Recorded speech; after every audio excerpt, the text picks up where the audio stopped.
Hello, everyone, and welcome to the UnX News Radio podcast, your news source for all things unexplained. And now, here's your host for the UnX News podcast, Margie Kay.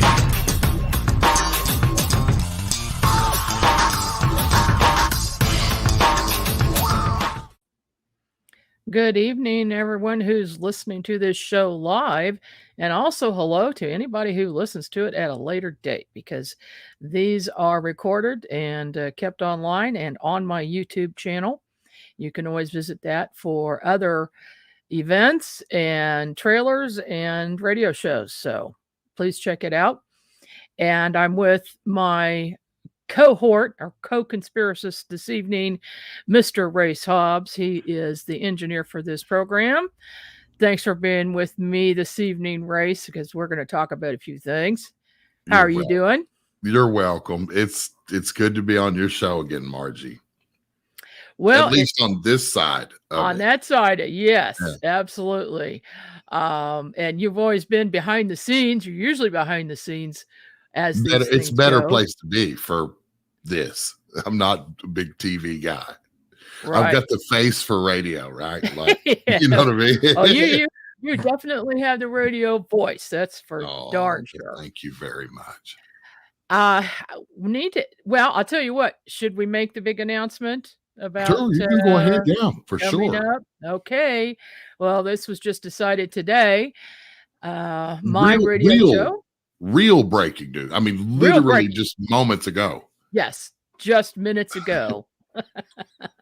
So UnX News is syndicating the show, and we will also be on KGRA radio. You want to talk about KGRA a little bit, Race? Yeah, well, KGRA was founded by a bunch of crazy guys that were, looking to give folks out there with an interest in the UFOs, the paranormal, a better option than had been on the digital platform up to that point, in our opinion. And you were the very first show to ever broadcast on the airwaves over there. Yeah. Literally. Yep. UnX Friday News. Night.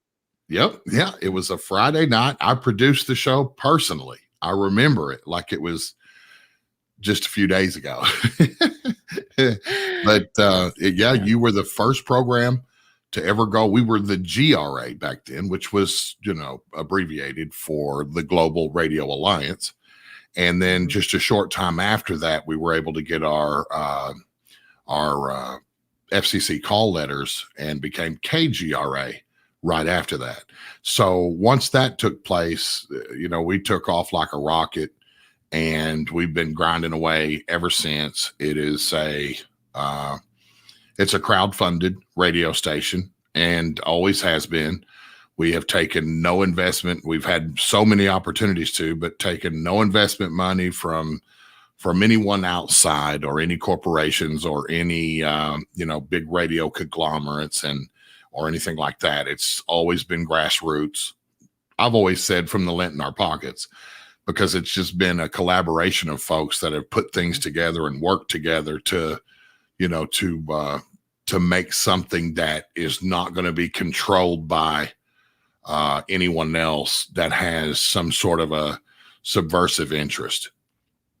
We're really the people on the ground doing the boots on the ground kind of work, the investigations, the research, the people that really do their own projects, their own studies, and have their own data and their own projects that they want to promote and that kind of thing. And, Richard Dolan has, he was there when you started with us and we were very first began. He's still with us to this very day. We work with people like Whitley Strieber and L.A. Marzulli, Grant Cameron, Linda Moulton Howe, John Burroughs. It's just a big list of people that a lot of folks out there know that we work with as live show hosts and contributors to the station. And then people like yourself, Margie, who have had a storied career in the paranormal, mainly. And you're an invaluable resource for just about all of it. You know, you've had such a long and storied career in the paranormal, remote viewing, and as a psychic, and your investigations into the paranormal, and then your extensive studies and research and investigations into UFOs, and working with MUFON all these years. And it's been an honor to know you and to work beside you in a lot of stuff, you know, over the years. And I look forward to another big decade worth of stuff to do with one another. So having you back at the KGRA, doing UnX News Radio, you know, syndicating over there, it's kind of just like circling back home. It definitely is, and I really missed being having a show on KGRA. I had to take a hiatus for a while because I had a lot going on, and you know, I'm still running several businesses and a publishing company and writing books, things like that. But somehow I've managed to get some extra help. I have some good assistants, and we're able to manage all that. So I'm just really, I missed it a lot. So I'm really thrilled to be back and able to do a little bit anyway, you know, a 1 hour show once a week, and KGRA that's good. is, you know, the 1 hour, you know, we used to do 2 and 3 hour shows when we started. Yes. And in today's world, you know, we thought it was fast back then, and you know, 10 years down the road, it's twice as slow. You know, I mean, 1 hour, to get 1 hour, to get people to sit down and listen to a full 1 hour show anymore is just about impossible to do.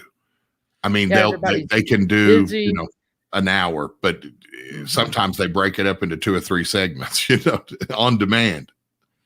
Yeah, exactly. I mean, everybody's super busy, and they're on social media all the time, and they just go, and they have a shorter attention span now. Everybody does. I mean, I include myself in that. I have a shorter attention span, so you know, I need Mine's to take gotten that way. I fight with all for all I'm worth, you know, to not have a short attention span, but I'm creeping in that direction, you know, quite quickly. Exactly. Well, I'll tell you what, I just wanted to talk to you for a few minutes because, you know, you've been in this field for a long time yourself, as far as paranormal and UFOs go. And of course, everybody is all on pins and needles right now with the big announcement that the Pentagon was going to release information to Congress, and people are speculating all over the place what this is going to be. So I'd just like to get your take on this. What do you think what kind of information are we going to get? Well, I've got a feeling that it's just going to be a lot more of the same. And listen, first of all, I want to make it known that I'm not coming out to be a Debbie Downer. And because I'm the first one in line to say, you know, turn it loose. You know what I mean? Let us know the truth of what you guys know, you know, because folks like you and I already know the truth. For those of us that have been in the study of unidentified aerial phenomena, by definition, for the length of time that we have, we already know the truth. But there's always, even within what I call the ufological community, there's always this big desire, let's say, for the government to come forward, because we know that the government has the finances and the resources to actually do real study and real investigation and real work. Exactly. You know, into this. And when people, you know, when something crashes in the farmer's field back there, you know, the farmer calls the police call the Air Force, and then they swoop in, they get it, and away it goes, and never to be heard from again.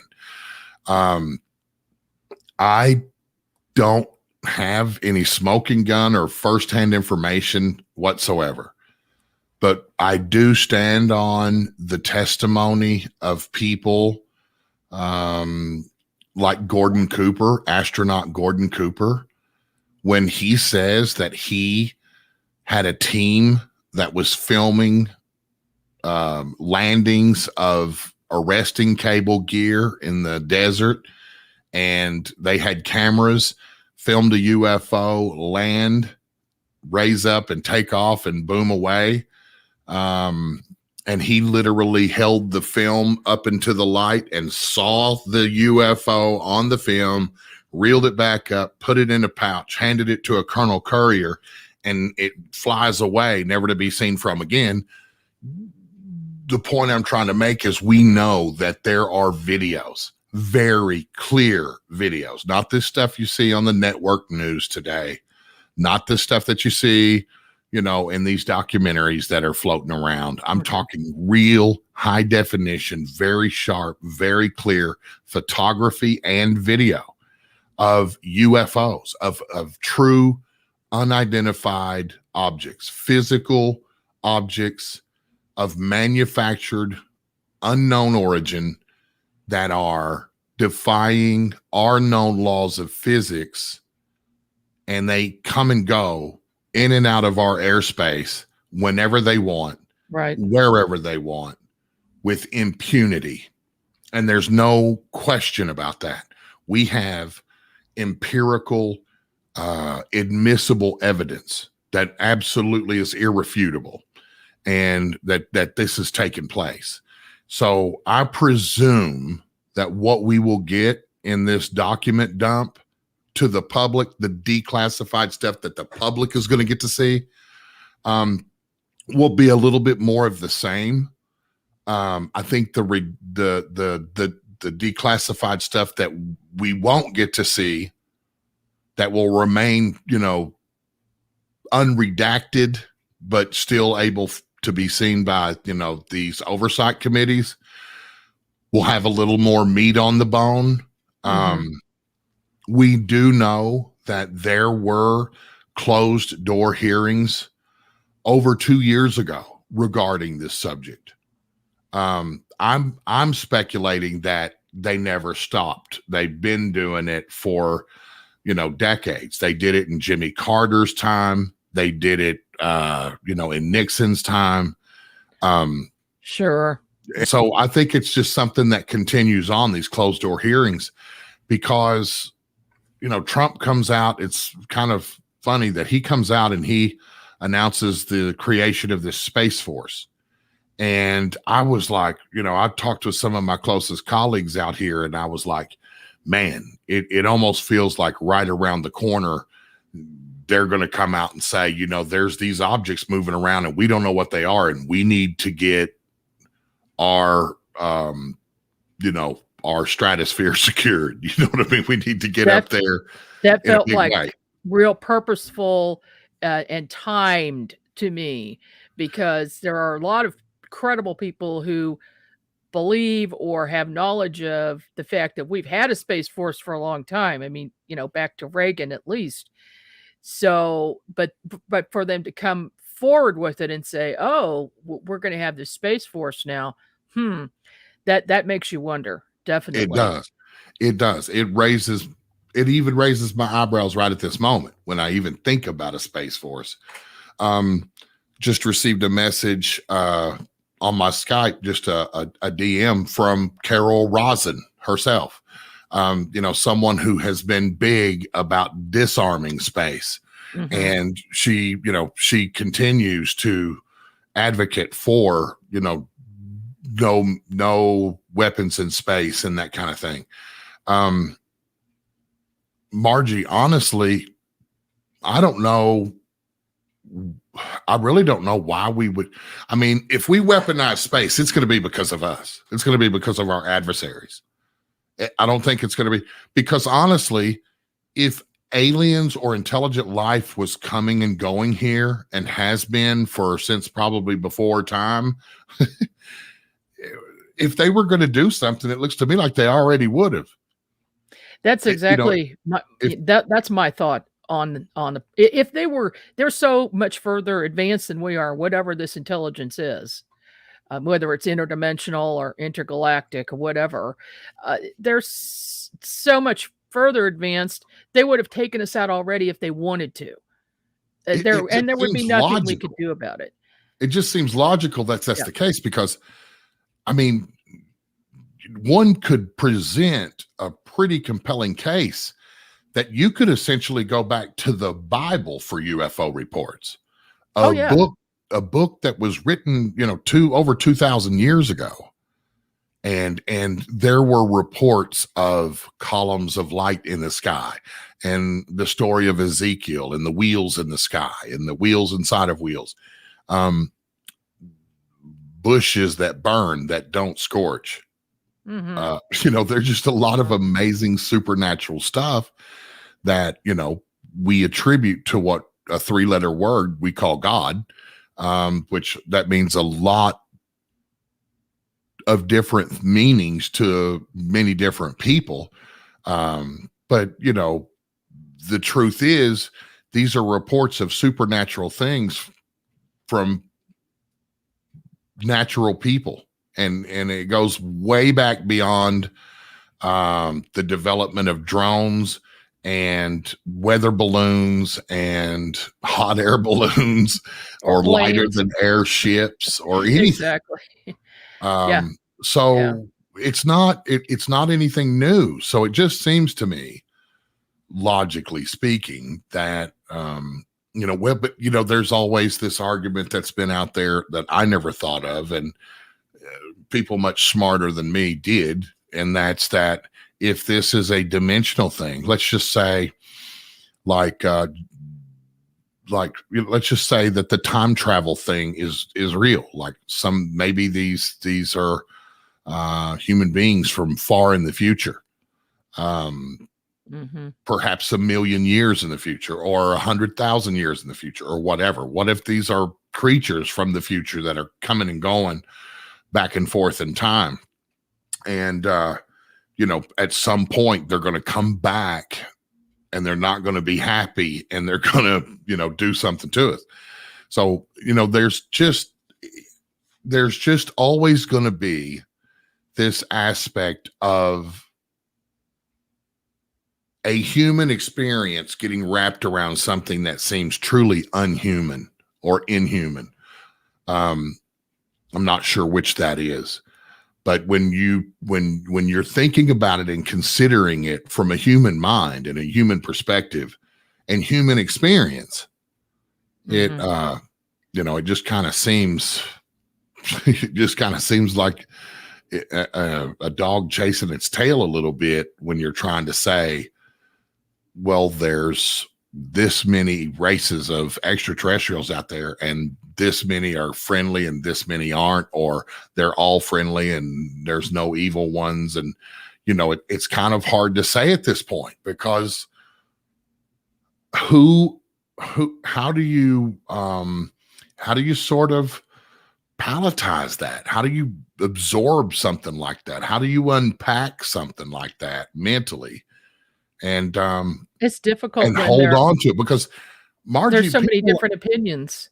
It's just mind numbing, but there are people like yourself who have gifts that a lot of people don't have or have not recognized that they have. That's what it is. They just haven't recognized it. I've heard you say it. I've heard you say before that everybody can do what you could do. And I've heard that, and there's another girl that I'm very good friends with named Misty Merck, and Misty Rose. She's just like you. She hits me when she does a reading on me, man, boom. She takes it right to the bank. And I'm 100% a believer in it, in you and her.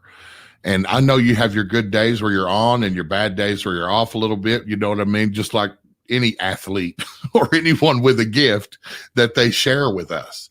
Yeah. But it's not easy for people without it to interpret what they are experiencing. So I think it's important for, people like yourselves to, to share that gift and to help people kind of unpack these things in a way that's going to protect them and keep them safe. But for the nuts and bolts folks, on the other side of that fence. It's going to take a craft or a body. I don't even think the American government could come out and say, yes, these are aliens. I just don't think they're going to do it. I don't think that that's what we're going to get. No, they're just going to keep saying they don't understand it. They don't know what it is. Well, I mean, that would be the logical way to go. But the fact that they're admitting that they don't know something, but that it is something real, that there's a real phenomena, that's a leap. That's the first step. Yeah, I think. Well, maybe not the first step, but it's the first step for them. Because when you think about the Condon report, when you think about the ending of Project Blue Book in '69, when you think about the Roswell report that came out way later, I think that the government's repeated denial over this subject, this reality, certainly you and I and all of our colleagues that have come before us, you know, we're vindicated. We're vindicated now. Exactly. I mean, I think, you know, I've had people call me, Margie, family members, friends of family members that pretty much disowned me when they found out years ago that I was, you know, into UFOs. I mean, I remember one time we were at a funeral and, you know, I had a relative that, you know, was in a little circle of people over there looking at me, kind of kikiing and talking and pointing and staring and that kind of thing. And I found out later that they were over there saying, you know, not very nice things about, you know, Race has lost his marbles. A little bit crazy. Yeah. He's not wound too tight. Right. And I've had the same thing in my family. They have all thought I was nuts. Yeah. Well, now when they see it on CNN and MSNBC and Fox News and New York Times and New York Post and Wall Street Journal and Politico and everybody and their brothers ready to jump on this subject now. Yeah. And so, you know, but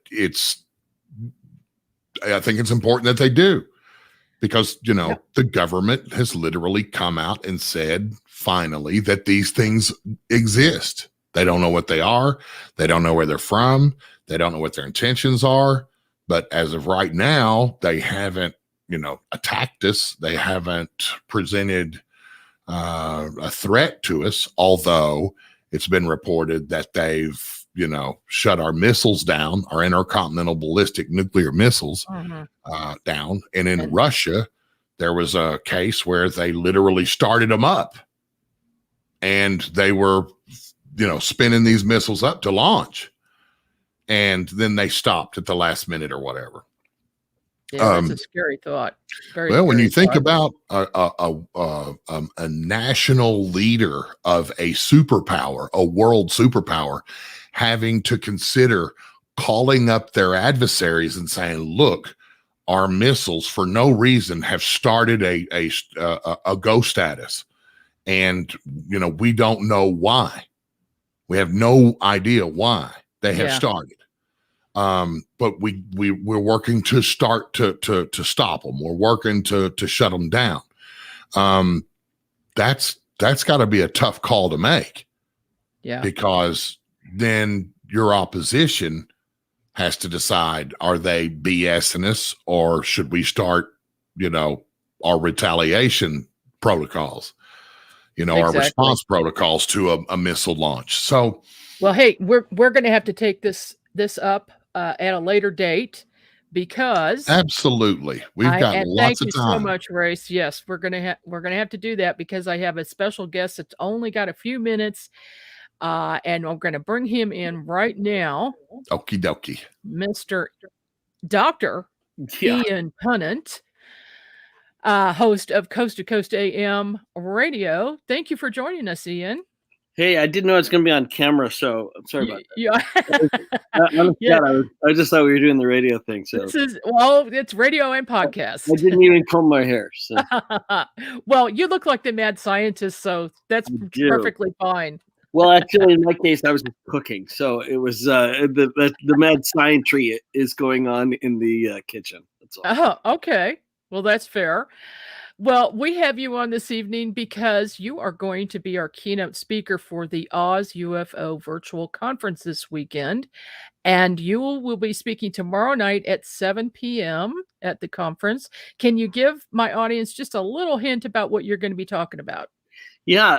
So cooking. I thought we'd do a cooking segment. Which would be good. Yeah, Yeah. that'd be good.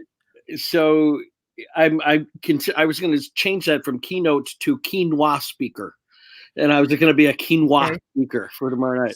Hopefully, it's not from the cookbook To Serve Man. Oh well, see now, I don't know. I it would be the only thing that make me actually want to eat quinoa. So maybe that. So I have I have a two-pronged approach to tomorrow night, figuring any one subject with me on it too long would get boring. So my first is to talk about how and why Coast to Coast has impacted media and UFO history. And then after a little Q&A on that, I thought I would dovetail into a subject which I think is really important, especially for researchers and people who follow UFO developments, and that is the tips on how to be taken more seriously. And a lot of this has to do with some kind of semantic choices. It's really easy when we are in esoteric groups that we can speak with a kind of coded language, and we're not judged for it, or people are at least more generous in the way in which they interpret what we're trying to present to them. But for people who are amongst the uninitiated, it is harder, I think, to get people to accept new concepts, or maybe even old concepts, without being more careful about the language which we use. So I'm going to go through 5 tips that I think will be important for those that are wanting to persuade others on particular points of view. Some words or phrases that should be avoided if you're trying to bring people new into the conversation. Well, and I can think of no one better to share that information. So I appreciate that. And I think everybody's looking forward to your talk tomorrow. Good. I'm looking forward to really good questions, or even really bad questions. Hopefully, those are sometimes the more entertaining. I will talk pretty openly about the history of Coast and about things which I get a lot of questions. I get a lot of people ask me about things about the radio show Coast to Coast AM, and I've been associated with it now since 1999. And I see I had to take some time off along the way to once to finish my master's degree, and then once to go get a PhD.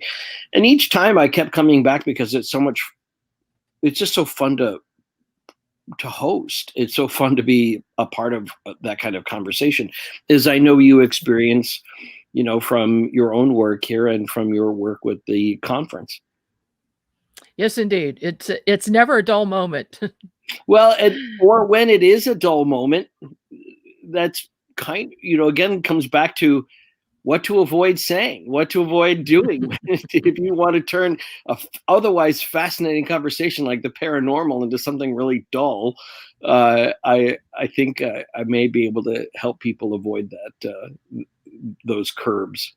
Okay, so we can look forward to some good advice tomorrow. I hope so. And along the way, too, some good stories. And I have no problem talking about anecdotes. People ask me all the time about Art Bell and working with him back in the early days of the show, and working with some of the better known guests who have come through, and some of those guests who have never been allowed back. I think it's kind of fun to see what people remember or what they don't know. And there's a lot of people who don't ever listen to Coast because of, programs like yours, TV shows, movies, books. They've all kind of taken up the slack, where at one point it was pretty much Coast to Coast was the only game in town. Oh, yes, indeed. And I've been listening to it since the 90s for sure. and try never to miss it. Well, It's a wonderful and you are network. and now you are doing it, which is, you get to for all those times where as a listener you're like, oh, I could do that so much better. You found out either how easy or how hard that is to do so much better. Yeah, it's not so easy. And we'll talk about that. And for anybody else who's interested in starting a podcast, I teach a podcasting class, and we almost always have one or two people in the podcasting class that want to do the paranormal, and some of whom have never heard of Coast to Coast. Some of the younger people, they're like, they can name 5 podcasts they've been listening to and never heard of Coast to Coast AM. That's so hard to believe. But hey, maybe we'll educate a few people tomorrow, huh? It'd be good. Or start a whole new wave of podcasters out there who will do it better, which is great too. I love to think that the subject deserves that. Well, I'm glad you're doing that class. That sounds very interesting. Maybe I'll take it myself. You're welcome too. All right. Thank you so much, Ian. We'll see you tomorrow night. Thanks for having me on. I promise I'll get cleaned up. Okay. Thank you. Thank you, dear. Bye-bye. Bye-bye. All right. It's such a pleasure to have Ian as our keynote speaker. He's been in this field for a long time. He has seen and heard everything. And so I think this is going to be a lot of fun for tomorrow evening. And also I have with me Bill Spicer. He is the co-author of the book, The Fast Movers, that he and I and Wayne Lawrence wrote together. Welcome to the show, Bill. Thank you, Margie, for having me. So glad to have you. Yes. I am excited about doing this presentation for the UFO conference. We are excited to see it. It's been a lot of work over the years, but I think I've got some interesting video, photos, and how we use the quantum UFO observation technique. Which I know people are going to be fascinated with that. You've been on this show before, but I just want to give people an idea of what's going to happen at the conference. Can you give a real short synopsis of your talk? Okay, I'm going to be talking about what we call the fast movers, which you actually named it as we talk about in the book. But I'm going to take the audience through my experiences as an experiencer, because I'm a contactee, and I lost my live. Looks like we lost. We've got your audio, but not your video. Did you? I didn't do anything, but you didn't do anything. No, I don't understand that. But well, that's okay. Just keep talking. I'll keep talking. I'm going to take the audience through my experience as an experiencer and a contactee, and how I was shown through what I call astral visions or dream state, which I know now is remote viewing, onboard craft 3 times, and how to do the whole procedure and setting up so you can take video or stills using a modern digital camera. And it uses meditation and things like that. But I'm going to take the audience through that process and what I have observed since 2009. So that's been my experience, what I've observed, and what observations I'm going to eventually publish a scientific paper on. That's coming up this year or next year that I'm working on right now. So that's the kind of things that I'm going to take everybody through. So I invite the audience to... You're going to want to know there are certain techniques involved, and people will be much more successful at that if they follow doing it. I remote view and I see still photo, but we suggest video so you can take it apart, and you will explain all of that perfectly. I will explain. Hey, I'm back. Look at that. It's magic. It's all magic. I realized I had to hit a button down here. It somehow I must have hit stop cam. Okay. Well, My bad. My bad. Well, I'll tell you what, we've got a few more minutes in the program here. I'd like to ask you the same question I asked Race a minute ago. We got his opinion on this. This big information that's coming from the Pentagon being released this month. What do you think is going to be in it, and what do you think people's reaction is going to be? Well, I've been looking into this and following the story all last year. Actually, since they released, the Navy did release those videos from 2004. Right. And I'll be quite honest, that right there told me I was seeing the same thing they were encountering. Okay, since 2009, I've got evidence of the same thing. I could, set them side by side, operate the same, look the same. I believe they're going to go as far as saying we really don't know what these are. I don't think they're going to open the door and say, well, we know this is a group of beings from XYZ planet. I don't think they're going to do that, because I don't think they have the I say the wherefore to do that. I think they have a lot that they're still going to cover up. And I use that word cover up because they don't know how people are going to accept it. People like ourselves, I think we've already encountered whoever these beings are.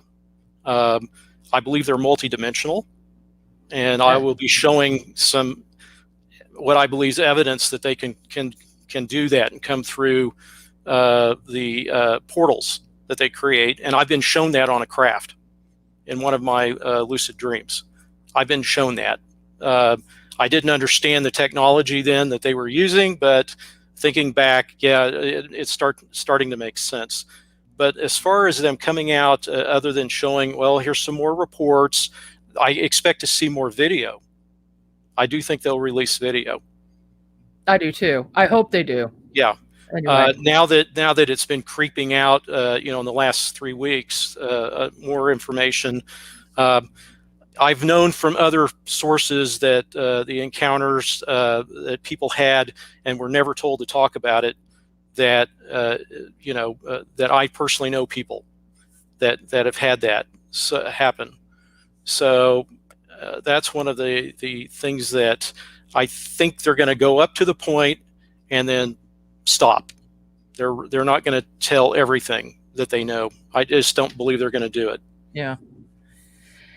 Well, I don't either, and I don't see how they can. I'm positive they've got alien bodies and alien craft somewhere, and they're not going to be talking about that. But they'll feed us a little information here and there, very, very slowly. Looks like we let me try to get Bill back here. There we go. Yep, we lost I'm you back. for a second. The powers that be are trying not to let you be They're seen. trying to do something. Yeah. Well, the more people that capture these things on video and are able to see that there are hundreds of craft in the sky around us all the time or more, the less people are going to be able to cover it up. So exactly. Certain people don't want this information out there. Yep. I agree with you. They don't, and I've shown my neighbors know how to do this. I've shown them. They've been there. They've been my witness on the ground. Yeah. And I've shown other people through the internet how to do it after I've explained it to them. So that's the approach I'm going to have in the presentation on Sunday is basically what I've given to other people. And I would encourage them again to buy the book that we've co-authored, because we step and we lay out the case. And we have good evidence. And now I want to add a lot more to it. So I guess there's going to be a second edition coming, and I know you do too. But thank you so much, Bill, for popping in this evening. I appreciate it, and we'll see you this weekend at the conference. Thank you, Margie, for having me. Okay, thank you.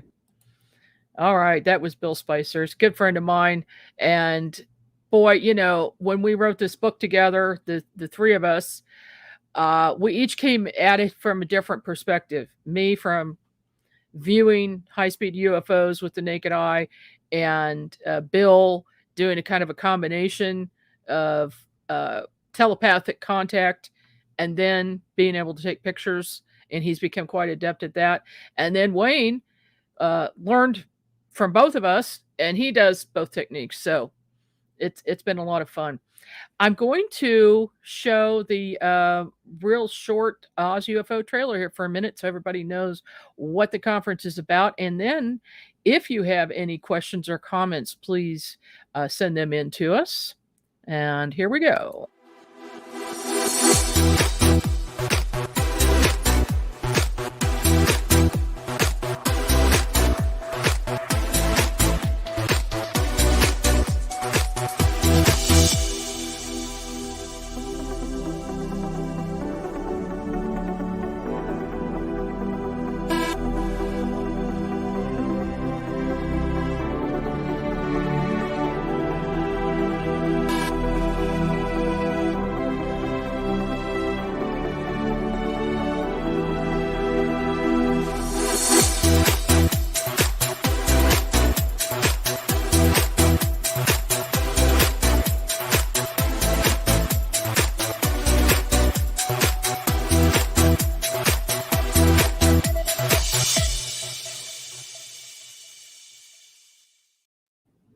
Okay, so that's the trailer for the conference.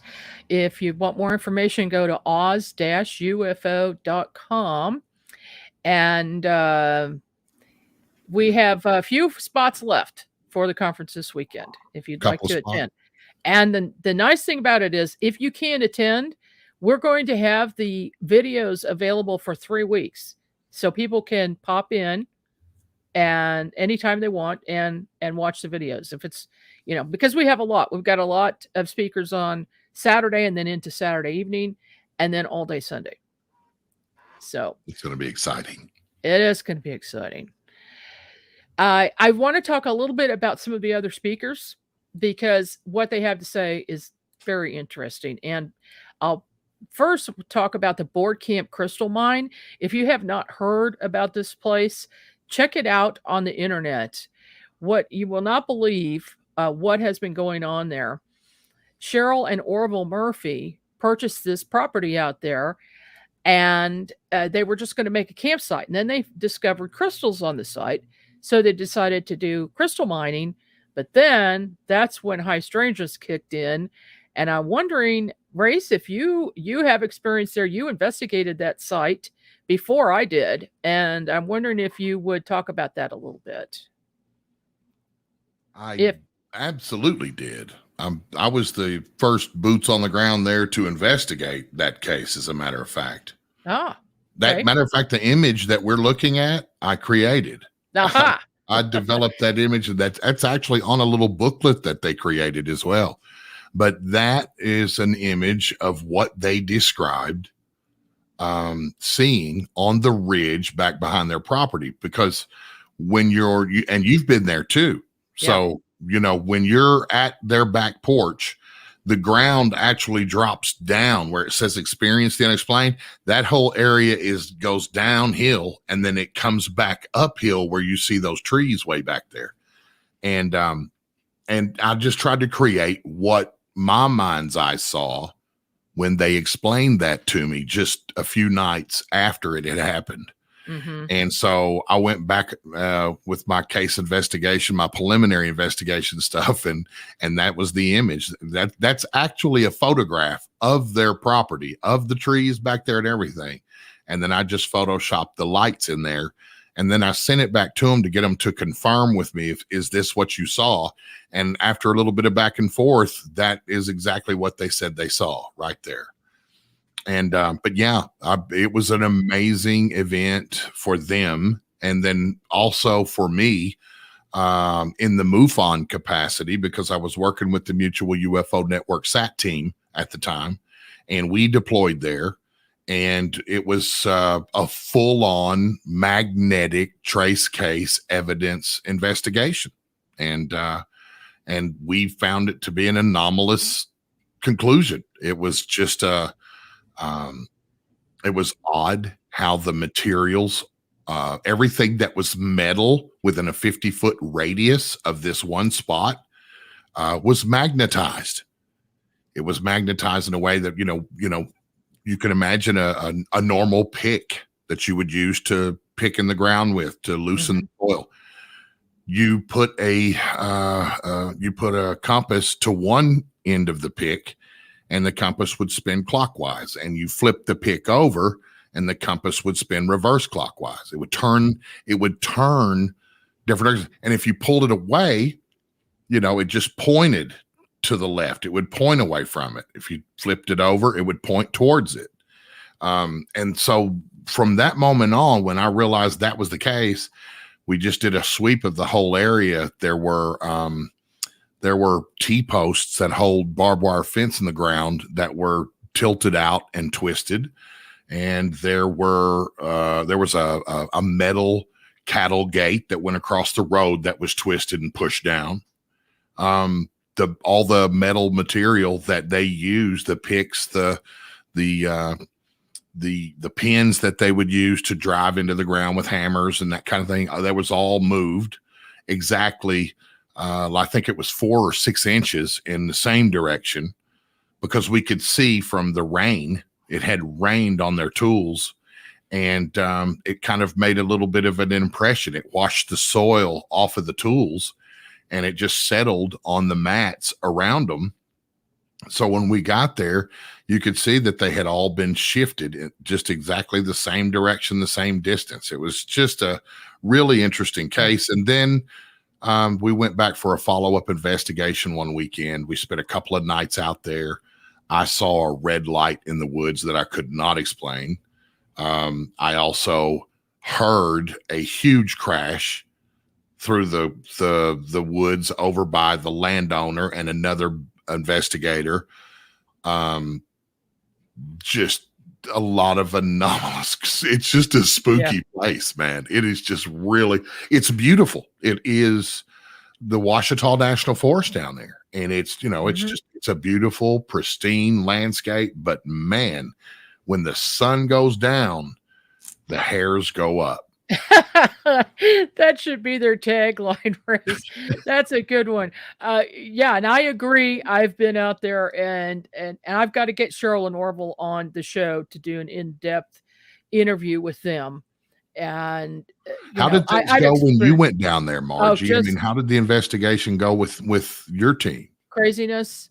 I spent 2 nights there in 3 days, and we experienced seeing unexplained lights.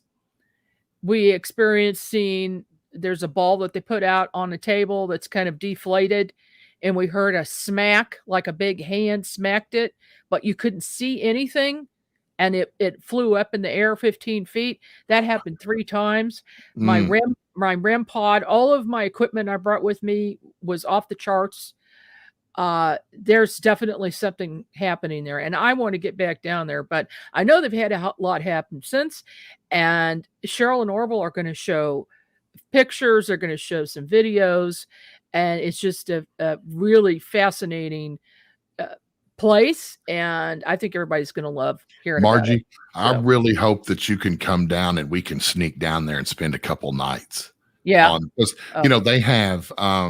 they have like a house and some, cabin quarters there for people to stay. If they come down, and because it's a crystal mine, it's where people can come and poke around and dig up quartz crystals right there on the spot. Mm-hmm. But it's not that far away either in town for people to stay at motels. So that's true. Yeah, it's just right up the street from the famous Mena Airport. Yeah, that's right. Where all the fun took place, years ago. We could talk about that for a long time. I want to run over a few of our other speakers real quick, just to let everybody know. We've got Debbie Ziegelmeyer.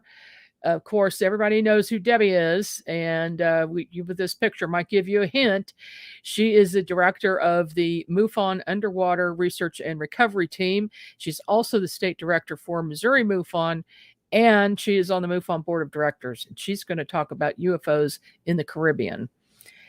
And then, of course, Kiwani, he's been on this program, lots and lots of programs.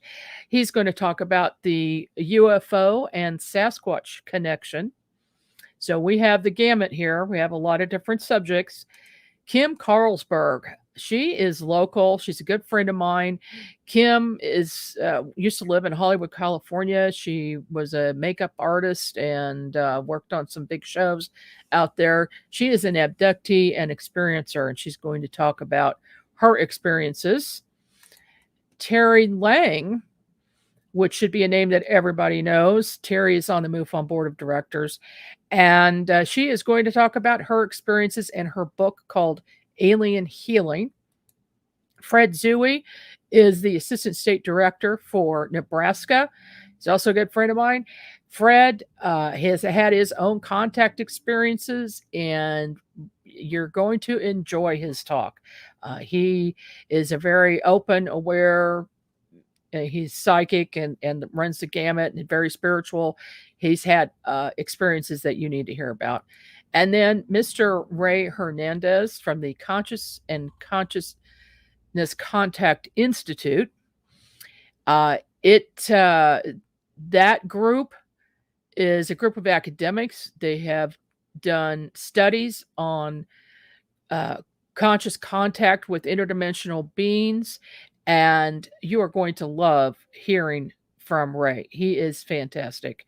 And he just recently, they're just released a book called Beyond UFOs. I wrote a chapter for this book. It was accepted for it, and that's coming out this year, very soon. I think September, maybe. So we are looking forward to a fantastic conference. Also, Mr. Craig Campobasso, he was on my program recently, and it is going to be played soon. Craig is a casting director and an actor and a producer in Hollywood. I've known him since 2013 when I had him on my radio show. I sought him out because he was also a contactee of Valiant Thor, the extraterrestrial who visited Earth and is still here. And he is going to talk about Dr. Frank Strange's and the Stranger at the Pentagon, his book Stranger at the Pentagon, and then also Craig's short movie Stranger at the Pentagon, and he'll tell you how all of that came about. It's absolutely fascinating. Then he has this book, and let me get this to come up here, The Extraterrestrial Species Almanac. He wrote this book. There's over 80 different types of extraterrestrials. He got a lot of this information from people who have been in the business for a long time and also from contactees. There are drawings of each different type and a description. And I think, this is really a unique project. It's worth checking out, and it's available now at Amazon, as are most of the books by our guest speakers. And there's that one and The Psychic Sasquatch by Kiwani coming up. And I will be doing a talk myself, of course. My talk is going to be titled Winged Aliens. And this is something that I really didn't think much about. I didn't think much about Mothman or different types of winged creatures until about 2012, after I was taking, we had this huge UFO flap in Kansas City in 2011 and 2012. And one of the witnesses who also witnessed UFOs witnessed something so strange that he was afraid to tell me about it. And if somebody's afraid to tell me about it, it's really bizarre. He was walking down the street in Lee's Summit, Missouri, and he saw this one single cloud, a very small cloud in the sky. It was very low, and it was right near him. And he thought that was pretty odd. So he was reaching in his pocket to get his cell phone to take a picture, because this person is kind of on high alert all the time because of so many strange things that have happened to him. So he was ready to go with a camera. As he was getting the camera out, or the phone, this creature floated down out of the cloud, and it was a humanoid shape. It was all black, and it had huge wings, and it just floated down, stared at him, just stared him down, didn't look anywhere else, stared looking at him, and then floated back up into the cloud. Well, this person was so shocked by what he'd seen that he forgot to get a picture or get a video of what he'd seen. And so this kind of sparked my interest. And then I started getting more reports from different people, from people I know. And in 2019, June 20th, 2019, we had another big UFO flap in Kansas City.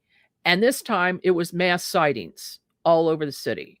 There were at least 2 objects, maybe 3, that were floating in the exact same place at 2,900 feet for 6 hours.